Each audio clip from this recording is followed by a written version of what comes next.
Hello everyone, তোমরা সবাই কেমন আছো? আশা করি খুবই ভালো আছো। কেম কেমিস্ট্রির তরফ থেকে সবাইকে আবার স্বাগতম। আজকে তোমাদের যে ক্লাসটা নিয়ে আলোচনা করব সেটা হচ্ছে কঠিন পদার্থ নিয়ে।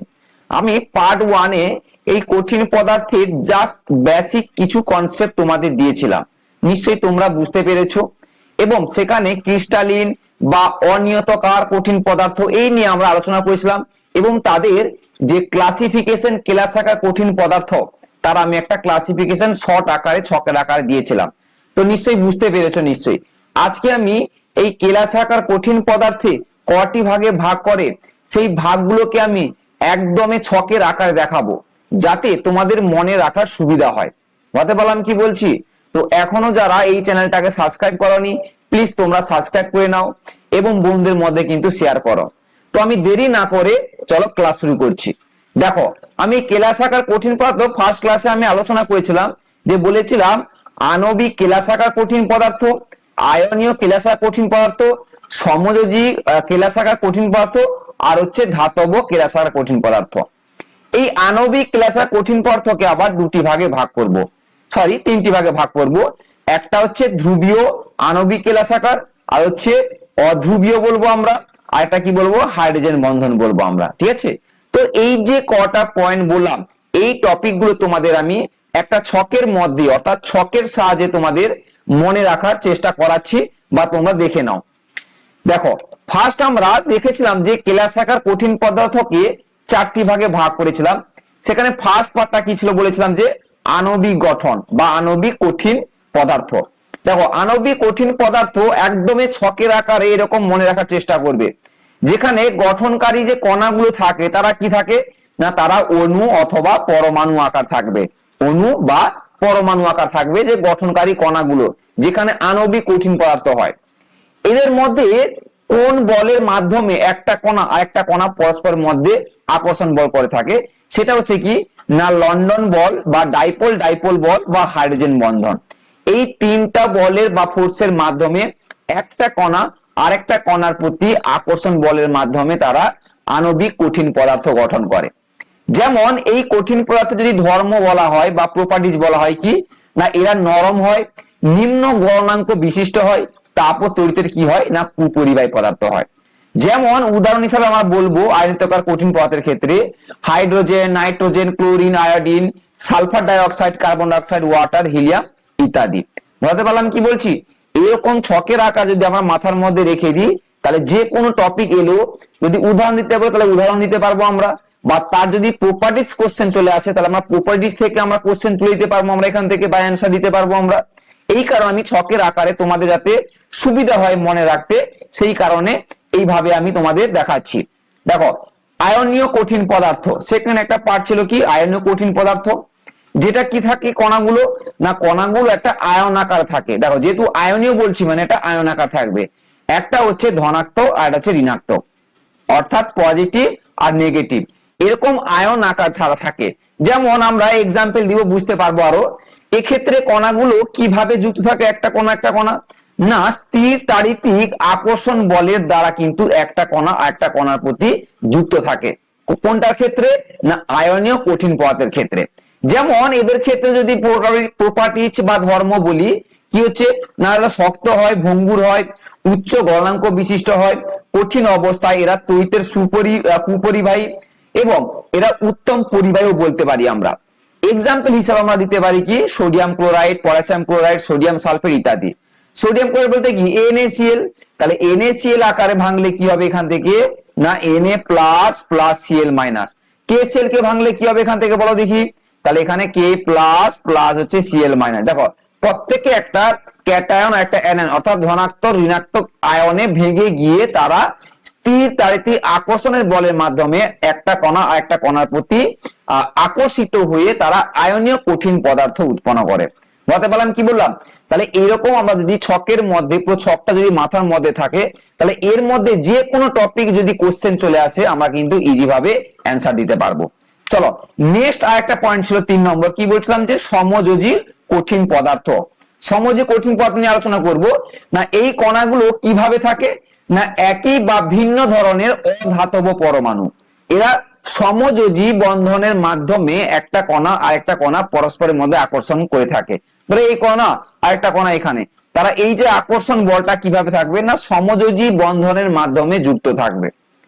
এই সমযোজী কঠিন পদার্থে যদি আমি বলি যে এদের বৈশিষ্ট্য কি না এরা অতি শক্ত হয়, উচ্চ গলনাঙ্ক ও গলন বিশিষ্ট এবং তাপ বিশিষ্ট। কয়েকটি ব্যতিক্রম ছাড়া এক্সাম্পল ছাড়া তারা তাপ ও তড়িতের কিন্তু কুপরিবাহী। যেমন আমরা এক্সাম্পল দিব কি হীরক, গ্রাফাইট, সিলিকন, কার্বাইড ইত্যাদি। তাহলে এগুলো হচ্ছে কি না সমযোজী কঠিন পদার্থের কিন্তু এক্সাম্পল বা উদাহরণ। বলতে পারলাম কি বলছি। এবার আমরা আসবো কি ধাতব কঠিন পদার্থ। ধাতব কঠিন পদার্থ কি না এরা চলমান ইলেকট্রন অর্থাৎ ইলেকট্রন সমুদ্রে তারা ধাতব ক্যাটায়ন তৈরি করে। নরমালি ভাববো এরা না ধাতব বন্ধন বা মেটাল বন্ডের মাধ্যমে তারা ধাতব কঠিন পদার্থ উৎপন্ন করে। চলমান দেখো বলছে চলমান ইলেকট্রনের সমুদ্রে ধাতব ক্যাটায়ন মানে কি বলছে বলো দেখি। এখানে নরমালি তুমি ভাবো কণাগুলো, ধরো এইখানে কণাগুলো এরকম পজিশনে কণাগুলো আছে, ঠিক আছে। তো কিছু কিছু কণা যারা ধরো পজিটিভ চার্জ ক্রিয়েট করে বা যারা ধরো নেগেটিভ চার্জ ক্রিয়েট করে, তাকে বলেছিলাম যে আমরা আয়নীয় বন্ধনের মাধ্যমে যুক্ত ছিল। তো ধাতব কঠিন পদার্থের ক্ষেত্রে কি হবে না ইলেকট্রন গুলো ম্যাক্সিমাম ক্যাটায়ন যা থাকে, যারা ক্যাটায়ন এ ধরো Na+, ধরো আমি Na+ ধরলাম একটা, ধরো NaCl লিখে যদি ভাবি আমরা, তাহলে Na+ একটা ধাতব ক্যাটায়ন। এই ক্যাটায়ন গুলো কি করা হয় না একটা সলিউশনের মধ্যে, সলিউশন বলতে আমি কি বলবো বলতো, যেহেতু আমরা কঠিন পদার্থ নিয়ে পড়ছি তাহলে এখানে সলিউশন কথাটা বলাটা ঠিক হবে না। তো আমরা নরমালি ভাববো যদি সোডিয়াম ক্লোরাইডের ক্ষেত্রে Na+ ধরি, এই Na+ অর্থাৎ যত সংখ্যক Na+টা আয়ন সংখ্যা বেশি থাকবে তারা বাইরে একটা করে ইলেকট্রন গ্রহণ বা বর্জনের মাধ্যমে তারা একটা ইলেকট্রনের সমুদ্র তৈরি করে। অর্থাৎ ইলেকট্রন ট্রান্সফারের মাধ্যমে কি করছে একটা অনেক সংখ্যক ইলেকট্রন, ধরো Na+ একটা ইলেকট্রন গ্রহণ করে Na উৎপন্ন করছে, আবার Cl- সে একটা ইলেকট্রন ছেড়ে দিয়ে কি করছে Cl- এ পরিণত হচ্ছে। তাহলে এইভাবে তারা ইলেকট্রন আদান প্রদানের মাধ্যমে তারা একটা ইলেকট্রনের সমুদ্র তৈরি করে, যার মাধ্যমে তারা আকর্ষণ বলের মাধ্যমে অর্থাৎ ধাতব বন্ধন বা মেটাল বন্ডের মাধ্যমে তারা কিন্তু যুক্ত থাকে কঠিন পদার্থের ক্ষেত্রে। এরা সাধারণত কি হয় শক্ত হয়, তবে কিছু কিছু ধাতু আছে যেগুলো নরম হয় এবং এদের গলনাঙ্ক নিম্ন থেকে উচ্চ মানের হয়ে থাকে। তাপ ও তড়িতের কিন্তু সুপরিবাহী। যেমন হচ্ছে সমস্ত ধাতু বলবো সিলভার, কপার, আয়রন, জিঙ্ক এবং বিভিন্ন সংকর ধাতু। তাহলে এইগুলো হচ্ছে কঠিন ধাতব পদার্থের কিন্তু এক্সাম্পল। তাহলে দেখো আমরা এই যে 4টা পয়েন্ট কেলাস আকার কঠিন পদার্থকে ভাগ করলাম, এইগুলো যদি আমরা এরকম ছকের আকারে মাথায় রেখে দিই এক্সাম্পল সমেত বা উদাহরণ সমেত, বা তাদের বৈশিষ্ট্য বা তারা কিভাবে একটা কণার প্রতি আকর্ষণ বলের মাধ্যমে যুক্ত আছে, এইভাবে যদি আমরা ছকের আকারে মাথায় রেখে দিই তাহলে আমাদের যেখান থেকে টপিক আসুক না কেন আমরা ইজি ভাবে অ্যান্সার দিতে পারবো। বুঝতে পারলাম কি বলছি। তাহলে দেখো তোমরা প্লিজ কমেন্ট বক্সে কমেন্ট করো যে আমি এই ছকের আকার তোমাদের যে বোঝালাম কেমন লাগছে, প্লিজ কমেন্ট বক্সে কিন্তু কমেন্ট করো। চলো আমি নেক্সট চলে যাচ্ছি স্লাইডে। এবার আমরা খুব একটা ইম্পর্টেন্ট টপিক নিয়ে পড়বো, যেটা হচ্ছে কেলাস জালক পড়বো আমরা। কি পড়বো আমরা? কেলাস জালক পড়বো আমরা, অর্থাৎ কেলাস নিয়ে আলোচনা করব। কেলাস বা যেটাকে আমরা কি বলি ক্রিস্টাল, কি বলবো আমরা ক্রিস্টাল। ক্রিস্টাল ক্ষেত্রে আমরা সলিড যেমন ধরো সোডিয়াম ক্লোরাইড NaCl, যেটাকে আমরা কি বলি খাদ্য লবণ। সবার বাড়িতে নিশ্চয়ই এই খাদ্য লবণ বা সোডিয়াম ক্লোরাইড আছে, নিশ্চয়ই তোমরা জানো যে এটা অনেকটা কিন্তু কি হয় সলিড আকার থাকে, যেটাকে ক্রিস্টাল আকারে পাই আমরা। ক্লিয়ার? ভাই ক্রিস্টাল বা কেলাস কাকে বলবো আমরা না নরমালি কতগুলো নির্দিষ্ট সমতল দ্বারা সীমাবদ্ধ এবং নির্দিষ্ট জ্যামিতিক আকার বিশিষ্ট থাকে এবং কণাগুলোকে পর্যায়ক্রমে একটা উপাদান অর্থাৎ বিন্যস্ত যে উপাদানগুলো বা পর্যায়গুলো যে কণা অণু পরমাণু বা আয়ন যে কণাগুলো পরস্পর সলিড পদার্থের ক্ষেত্রে একটা কণা আরেকটা প্রতি আকর্ষণ করে, সেই কণাগুলো পর্যায়ক্রমিক বিস্তার করলে একটা সমসত্ব কঠিন পদার্থ পাই, তাকেই আমরা কি বলবো কেলাস বলবো। বুঝতে পারলাম কি বলছি, বা ক্রিস্টাল বলবো। আমি আবার বলছি দেখো কেলাস বা ক্রিস্টালটা কি না যাদের নির্দিষ্ট কতগুলো তল বা পৃষ্ঠ দ্বারা সীমাবদ্ধ থাকে এবং নির্দিষ্ট জ্যামিতিক আকার আছে এবং যাদের কণাগুলো যেমন হচ্ছে অণু পরমাণু আয়ন তাদেরকে ত্রিমাত্রিক ভাবে বিন্যাস করলে একটা সমসত্ব কঠিন পদার্থ পাই, তাকেই আমরা কি বলবো কেলাস বলবো। দেখো যে কথাটা বললাম, নির্দিষ্ট সংখ্যক সমতল পৃষ্ঠ দ্বারা সীমাবদ্ধ এবং সুনির্দিষ্ট জ্যামিতিক আকার বিশিষ্ট এবং নিয়মিত ও পর্যায়ক্রমে বিন্যস্ত উপাদানের কণা কি কি আছে না অণু, পরমাণু বা আয়ন তারা গঠিত সমসত্ব কঠিন পদার্থটাকে আমরা কি বলবো? কেলাস বা ক্রিস্টাল বলবো। যেমন নরমালি ভাবো, ধরো এই যে লবণের ক্রিস্টাল এরকম থাকে না, দেখো লবণের ক্রিস্টালকে যদি আমরা ছোট করে এই যে নির্দিষ্ট জ্যামিতি আকার বলেছিলাম, তুমি নরমালি কয়েকটা লবণের দানাকে তুমি জাস্ট একটা কাগজের উপর রেখে তাকে যদি ক্যামেরা, এই যে মোবাইল তোমাদের কাছে সবাই থাকে, মোবাইল ক্যামেরায় ভালো করে জুম করে তুলে দেখবে কিছু কিছু লবণের শেপ এরকম আছে বা কিরকম এরকম শেপ আছে, আবার কিছু কিছু কণা এরকম রাউন্ড শেপ আছে, আর কিরকম এরকম শেপ আছে, এরকম ছোট ছোট কণার শেপ কিন্তু তোমরা বুঝতে পারবে। তো সেটাকেই আমরা কিন্তু ক্রিস্টাল বলবো। তাহলে এই যে নির্দিষ্ট জ্যামিতিক আকার বিশিষ্ট এবং তল, তল বলতে কি বলাচ্ছে, দেখো এই যে শেপ, অনেক সময় এরকম শেপ থাকে বা দুটো কি তিনটা একটা তল আমরা পাবো, দেখবে তোমরা ভালো করে দেখবে যে প্রসেসটা বললাম, এই প্রসেস করে তোমরা ঘরে দেখো, তাহলে বুঝতে পারবে যে প্রসেসটা বললাম সেটা অ্যাকচুয়ালি ঠিক কি ভুল। বলতে পারলাম কি বলছি?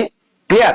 তাহলে নির্দিষ্ট জ্যামিতিক আকার থাকবে এবং কয়েকটা তল দ্বারা সীমাবদ্ধ এবং ওই উপাদানের কণাগুলো যদি ত্রিমাত্রিক ভাবে বিন্যাস করি তাহলে যে সমসত্ব কঠিন পদার্থটা পাবো তাকে আমরা কি বলবো?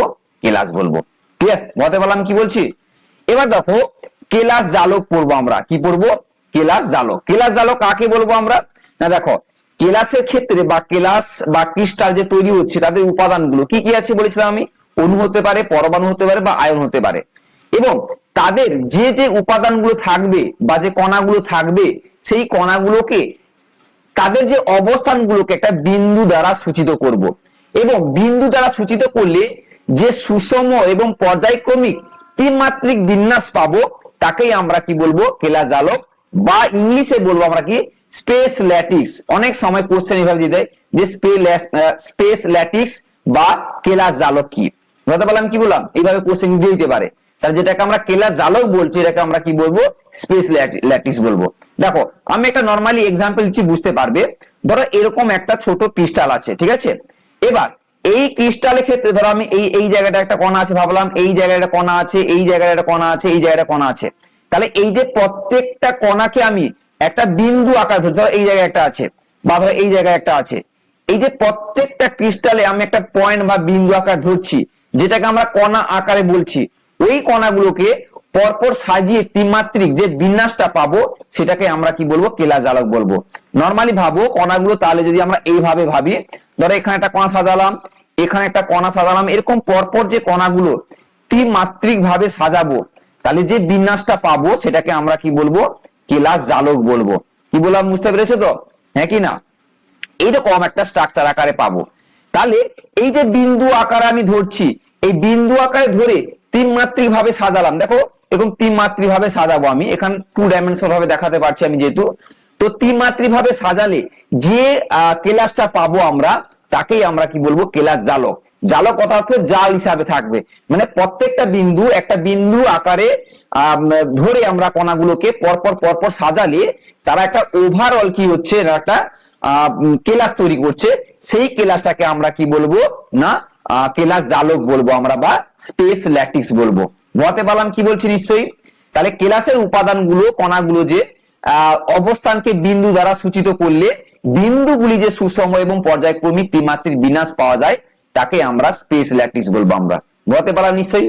সবসময় ভাববে যে যে কোনো সলিড পথে যে কণাগুলো আছে একটা কণাকে বিন্দু আকার ধরে এরকম প্রত্যেকটা কণাকে পরপর সাজিয়ে যে ত্রিমাত্রিক একটা বিন্যাস পাবো তাকে আমরা কি বলবো?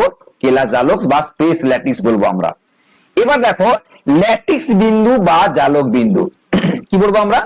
ল্যাটিক্স বিন্দু বা জালক বিন্দু বলবো আমরা। জিনিসটা কি বলছে বলো দেখি। ধরো নরমালি ভাবো কোন একটা কেলাস আছে বা ক্রিস্টাল আছে, তাদের যে কণাগুলো, কণা বলতে এখানে অণু, পরমাণু, আয়ন ধরবো, তাদের অবস্থানকে একটা নির্দেশক বিন্দুগুলোকে আমরা কি বলবো? ল্যাটিক্স পয়েন্ট বা জালক বিন্দু বলবো। পাশে দেখতে পাচ্ছ একটা, তুমি নিচে ছবিগুলো যে দেখতে পাচ্ছ যে এই যে পয়েন্ট আকার দেখছি, এই যে পয়েন্ট আকার দেখতে পাচ্ছ, এটা এই যে পয়েন্ট আকার দেখতে পাচ্ছ, এটাকে এই যে পয়েন্ট আকার দেখতে পাচ্ছ, আমি নর্মাল কালার চেঞ্জ করে বুঝতে হবে, এই যে একটা পয়েন্ট আকার ধরতে পারছি, তাহলে এই পয়েন্ট, এই যে একটা বক্স, এই বক্সের এই একটা পয়েন্ট, আবার এটা একটা পয়েন্ট, এরকম যে প্রত্যেকটা পয়েন্ট বা বিন্দু, এই যে বিন্দু বা প্রত্যেকটা যে এই যে পয়েন্টগুলো ধরছি, এই বিন্দু আকারে বসালে বিন্দুগুলো কি হচ্ছে, একটা জালক আকার সৃষ্টি করছে, অর্থাৎ কি করছে, কেলাস জালক তৈরি করছে। যে প্রত্যেকটা বিন্দুকে ধরছে আমি কণা রূপে, সেই বিন্দুগুলোকে আমরা কি বলবো, জালক বিন্দু বা ল্যাটিক্স পয়েন্ট বলবো আমরা। বলতে পারলাম কি বলছি, জালক বিন্দু বা ল্যাটিক্স পয়েন্ট বলবো আমরা। ক্লিয়ার বলতে পারলাম কি বলছি? আবার বলে দিচ্ছি, দেখো যে কেলাস জালকটা পেলাম, যে ছোট ছোট উপাদান কণাগুলো পরপর সাজালে ত্রিমাত্রিক ভাবে যে বিন্যাসটা পাবো, যেটা এখানে দেখালাম আমরা, তাকে আমরা কি বলবো না, ল্যাটিক্স বিন্দু বা জালক বিন্দু ল্যাটিক্স বা কেলাস জালক বলবো বা স্পেস ল্যাটিক্স বলবো। আর জালক বিন্দু বা ল্যাটিক্স বিন্দু কি কাকে বলবো না, ওই যে একটা একটা বিন্দু আকার বা পয়েন্ট আকারে ধরেছিলাম, ওই পয়েন্ট বা বিন্দুগুলোকে আমরা কি বলবো, জালক বিন্দু বা ল্যাটিক্স পয়েন্ট বলবো আমরা। বুঝতে পারছি কি বলছি, হ্যাঁ কি না? প্লিজ কমেন্ট বক্সে কিন্তু কমেন্ট করো তোমরা। এবার দেখো আমরা ইউনিট সেল বা একক কোষ পড়বো আমরা। ইউনিট সেল বা কি বলবো, একক কোষ।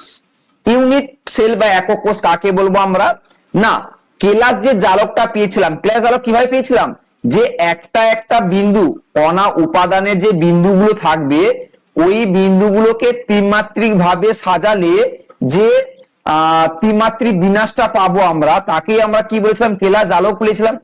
তাই ওই কেলাস জালকের একটা ক্ষুদ্রতম প্ল্যাটফর্ম বলবো আমরা, ক্ষুদ্রতম প্ল্যাটফর্ম, যেটা ত্রিমাত্রিক ভাবে বিন্যস্ত হয়ে কি করছে না, একটা কেলাস জালক তৈরি করছে বা কেলাস জালক গঠন করছে, তাকেই আমরা কি বলবো না, ইউনিট সেল বা একক কোষ বলবো আমরা। বুঝতে পারছি কি বলছি?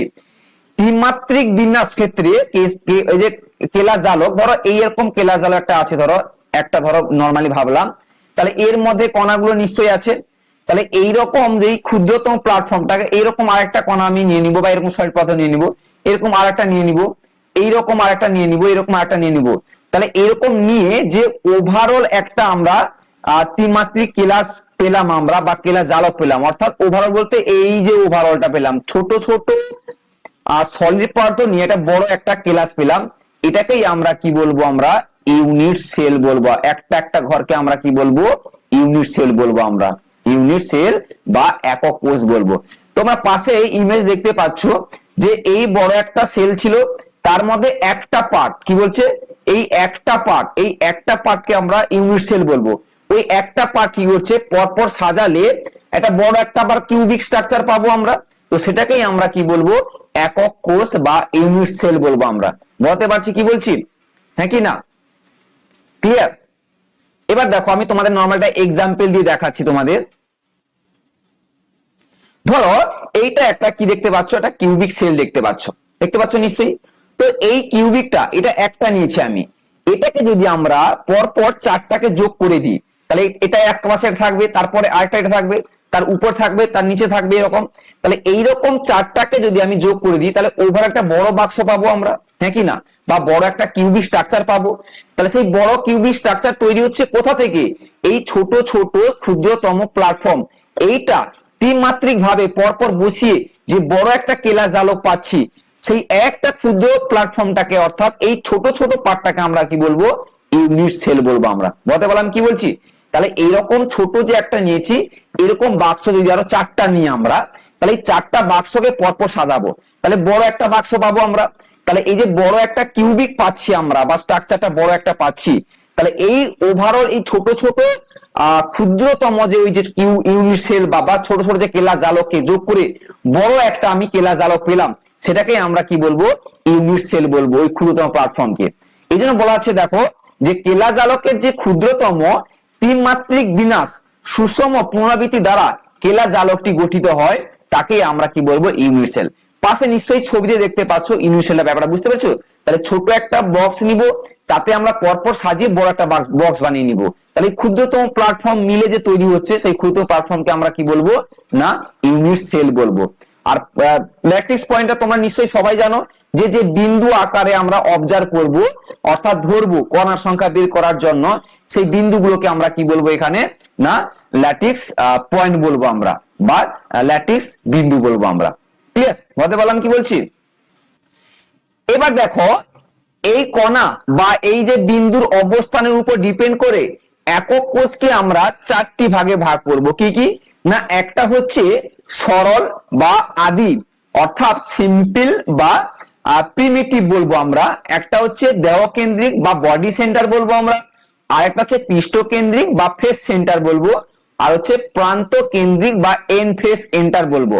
আমাদের তোমাদের সিলেবাসে এই সরল, দেহকেন্দ্রিক আর হচ্ছে পৃষ্ঠকেন্দ্রিক, এই তিনটা পড়লেই কিন্তু হবে। প্রান্ত কেন্দ্রিক বা প্রান্ত পৃষ্ঠকেন্দ্রিক বলা দরকার নেই, কি তোমাদের আমি বলে দিয়ে যাব উঁচু ব্যাসের দিকে এটা আছে। কি বললাম বুঝতে পেরেছো তো? তো এখানে আমি নর্মালি একটা আলোচনা করছি এখানে, যে এই সরল বা সিম্পল, বা যেটাকে আমরা বলবো আমরা কি সিম্পল ইউনিট সেল বলবো আমরা, সিম্পল ইউনিট সেল বলবো। আর বডি সেন্টার যেটাকে দেহকেন্দ্রিক বলবো। আর ফেস সেন্টার যেটাকে আমরা কি বলবো, পৃষ্ঠকেন্দ্রিক বলবো, বা এফসিসি বলতে পারি বা বিসিসি বলতে পারি। ঠিক আছে? আর সিম্পল ফেস বলতে পারি আমরা। ঠিক আছে? তো নর্মালি সিম্পলের ক্ষেত্রে কণাগুলো কিভাবে থাকে, না নর্মালি ভাবো এইটা একটা ধরো কিউবিক সেল আছে, এইটা ধরো একটা কিউবিক সেল আছে। ওকে? তো এই কিউবিক সেলে নর্মালি এই যে কিউবিক সেলটা আছে বা কিউবিক স্ট্রাকচার রেখেছি আমি এখানে, তার মধ্যে যেখানে কণাগুলো কি থাকবে, না প্রত্যেকটা কণায় একটা করে কি থাকবে, কণার মধ্যে একটা করে কণা থাকবে। তো এটাকে আমরা সিম্পল বলবো আমরা। বুঝতে পারছি কি বলছি? এটাকে আমরা সিম্পল বলবো আমরা। আর দেহকেন্দ্রিকের ক্ষেত্রে কি বলবো বলো দেখি, না দেহকেন্দ্রিক ক্ষেত্রে বা বডি সেন্টারের ক্ষেত্রে কি থাকবে, না প্রত্যেকটা তো কোণায় থাকবে অবশ্যই, এবং তার মিডিলে বা একটা সেন্টারে থাকবে, সেটাকে আমরা কি বলবো, না বডি সেন্টার বলবো। ধরো এই আছে, তাহলে এই প্রত্যেকটা কর্নারে তো একটা করে থাকবে অবশ্যই। ধরো এই কোণায় একটা কোণা আছে, 8টা কোণায় প্রত্যেকটা থাকবে। ওকে? এবং এর মিডিলে একটা বডি সেন্টার থাকবে, না বডিতে একটা মিডিলে কি থাকবে, একটা কোণা থাকবে। এর মিডিলে একটা কোণা থাকবে। কি বললাম বুঝতে পারছো? এটাকে আমরা কি বলবো, কেন্দ্রিক বলবো, দেহকেন্দ্রিক বলবো। তারপর হচ্ছে পৃষ্ঠকেন্দ্রিক বা ফেস সেন্টার। পৃষ্ঠকেন্দ্রিক ফেস সেন্টার বলতে কি বলছো, না এখানে ছবিটা আমি দেখিয়ে দিচ্ছি, যেহেতু ছবিটা আছে এখানে দেখাচ্ছি আমি। দেখো তোমরা দেখতে পাচ্ছ এরকম প্রত্যেকটা তো ফেসে থাকবে অবশ্যই, বাকি যে কর্নারে 8টা কর্নার তো থাকবে অবশ্যই, এবং তার যে 6টা ফেসে থাকবে। অর্থাৎ এই একটা ফেস, এই ফেসে একটা থাকবে, এই ফেসে থাকবে, এই ফেসে থাকবে। 6টা যে ফেস থাকে, 6টা ফেসে কিন্তু থাকবে। আমি এবার তোমাদের আমি একটা সিম্পল ভাবে একটা বক্স দিয়ে তোমাদের দেখাচ্ছি, তাই তোমরা বুঝতে পারো। দেখো এই একটা কিউবিক স্ট্রাকচার নিয়েছি আমি। যখন বলছি সিম্পল বা আদি যেটাকে বলছি, বা সিম্পল ইউনিট সেল, এই যে বক্সের ক্ষেত্রে দেখো এটা একটা কর্নার আছে, এটা একটা কর্নার আছে, এটা একটা কর্নার আছে, এটা একটা কর্নার আছে, তাই না? এরকম নিচের আরেকটা কর্নার দেখো, নিচের তলে এটা কর্ণ, এটা কর্ণ, এটা কর্ণ, এটা কর্ণ। তাহলে এরকম 8টা কর্নায়, অর্থাৎ 4টা, নিচে 1 2 3 4, আর হচ্ছে উপরে 4টা 1 2 3 4, এরকম 4টা কর্নায় একটা একটা করে কিন্তু থাকবে কর্ণ। তাহলে টোটাল কি হচ্ছে 8টা, এরকম 8টা কর্নায় থাকবে এই যে কর্ণগুলোতে। তাহলে টোটাল সিম্পলের ক্ষেত্রে 8টা কণা থাকবে। দেহকেন্দ্রিক বা বডি সেন্টারের ক্ষেত্রে কি বললাম আমি, না দেহকেন্দ্রিক বডি সেন্টারের ক্ষেত্রে বলছি এরকম 8টা কর্নায় তো অবশ্যই থাকবে, এরকম 8টা কোণে অবশ্যই থাকবে। এবং ধরো এটাকে মিডল পাওয়ার ভাঙলে এই যে মিডল বা সেন্টার থাকে, এই যে ভিতরে বা মিডল, সেই মিডিলে একটা থাকবে কণা, সেটাকে আমরা কি বলবো, দেহকেন্দ্রিক বা বডি সেন্টার বা বিবিসি বলতে পারি আমরা। বুঝতে পারলাম কি বলছি?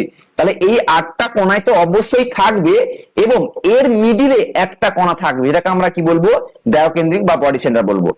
এবার হচ্ছে পৃষ্ঠকেন্দ্রিক বা ফেস সেন্টার। দেখো ফেস কটা পেয়েছি আমরা, উপরে একটা ফেস পেয়েছি, নিচে একটা ফেস পেয়েছি, আর একটা চারপাশে 4টা ফেস পেয়েছি। তাহলে 4 5 6, টোটাল 6টা ফেস আছে। তাহলে পৃষ্ঠকেন্দ্রিক বা ফেস সেন্টারের ক্ষেত্রে কণাগুলো কি থাকবে, না সিম্পলের মতো 8টা কণায় 8টা থাকবে। এবং এই যে প্রত্যেকটা ফেস পেলাম আমরা, এই যে প্রত্যেকটা ফেস পেয়েছি 6টা ফেস, এই ফেসের মিডিলে কি থাকবে, এই মিডিলে একটা করে কণা থাকবে। এই ফেসে একটা মিডিলে একটা কণা থাকবে, এই ফেসে একটা কণা থাকবে মিডিলে। কি বললাম বুঝলি তো? এরকম 6টা ফেসে একটা করে কণা উপস্থিত থাকবে। আর কি হবে না, এই কণাগুলোকে আমরা কণায় যে সিম্পল বা সিম্পল ইউনিট সেলের ক্ষেত্রে যে 8টা কণায় ছিল, এরকম 8টা কণায় থাকবে এবং প্রত্যেকটা ফেসে থাকবে। আরেকবার মনে করে দিচ্ছি, এটা কিউবিক সেল। সরলের ক্ষেত্রে কি থাকবে না, এরকম 8টা কোণায় 8টা করে থাকবে, এখানে দুটো থাকবে আর এখানে দুটো থাকবে। কি বললাম বুঝতে তো, এই দুটো দুই 4টা আর নিচের ফেসে দুই 4টা, অর্থাৎ 8টা থাকবে। আর দেওকেন্দ্রিক ক্ষেত্রে কি থাকবে না, 8টা কণায় তো 8টা থাকবে কণা, সাথে এর মিডিলে এই যে মিডিলটা আছে, পুরো মিডিল পোরশন কেটে দিলে যে মিডিলটা হবে এখানে, সেই মিডিল পোরশনে একটা কণা থাকবে, সেটাকে আমরা কি বলবো, দেওকেন্দ্রিক বা বডি সেন্টার বলবো আমরা। আর হচ্ছে কি না, ফেস সেন্টার বা পৃষ্ঠকেন্দ্রিক, সেটা কাকে বলবো আমরা না, দেখো সিম্পল মতো 6টা যে, অর্থাৎ 8টা কণায় 8টা কণা থাকবে এবং তার যে 6টা ফেস, আমি যে কিউবিক স্ট্রাকচার 6টা ফেস দেখালাম, এই প্রত্যেকটা ফেসে কিন্তু কি থাকবে, একটা একটা করে কণা থাকবে প্রত্যেকটা ফেসে। এই ফেসে একটা থাকবে, এই ফেসে একটা কণা থাকবে, আর নরমালি এই ফেসে একটা থাকবে। এই যে 6টা ফেস, এই 6টা ফেসে একটা করে কিন্তু কণা থাকবে, যেটাকে আমরা পৃষ্ঠকেন্দ্রিক বা ফেস সেন্টার বলবো।